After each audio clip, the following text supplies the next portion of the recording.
Sa araw na ito, pag-aralan natin ang dalawang ayos ng pangungusap.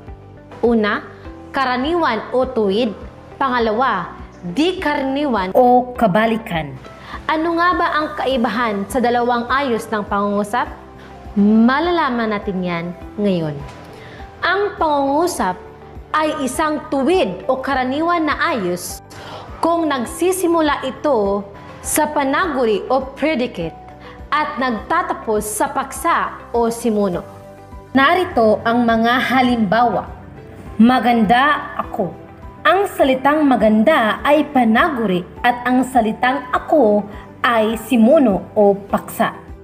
Masaya sila. Ang salitang masaya ay isang panaguri at ang salitang sila ay isang simuno.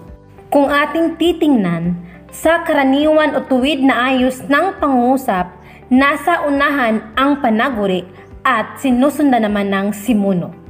Narito ang mga halimbawa ng karaniwan o tuwid na ayos. Nagpunta kami sa Luneta noong linggo. Bumili ng mga bulaklak si Ana. Nag-araro ng bukid si Tonyo.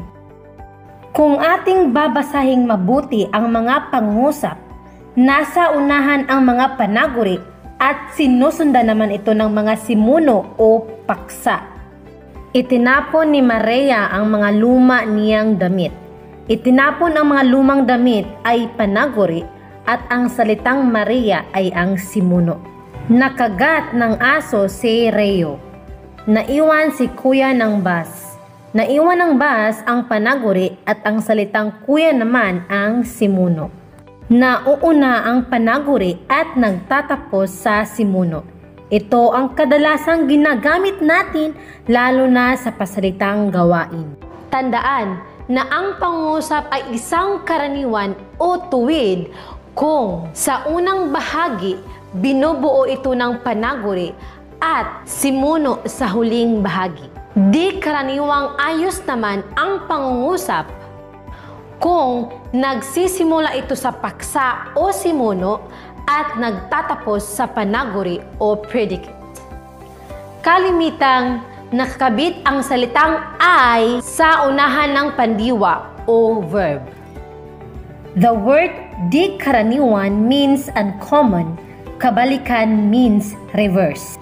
Minsan gumagamit ito ng siya ay or ang ay. Halimbawa, si Jaime ay matangkad. Ito ang halimbawa ng di karaniwan na pangungusap. Kung ating titingnan, may ay ito sa pangungusap. Kaya tandaan, kapag merong ay, ito ay halimbawa ng di karaniwan na ayos. Halimbawa, ako ay maganda. Ang salitang ako ay simuno, maganda ay panaguri.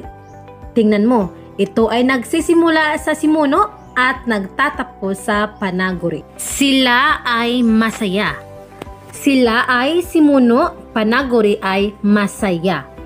Huwag kalimutan, nagsisimula ito sa simuno at nagtatapos sa panaguri. Narito ang mga halimbawa.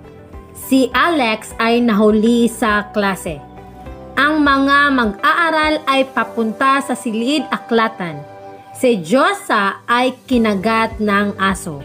Ang bata ay nadapa. Ang mga mag-anak ay nagsisimba tuwing Sabado. Ang musika ay punong-puno ng damdamin. Kung titingnan mo, ang mga paksa ay nasa unahan at ang panaguri ay nasa huli. At ang panandang ay ang kadalasang nagdurugtong sa dalawang bahagi ng isang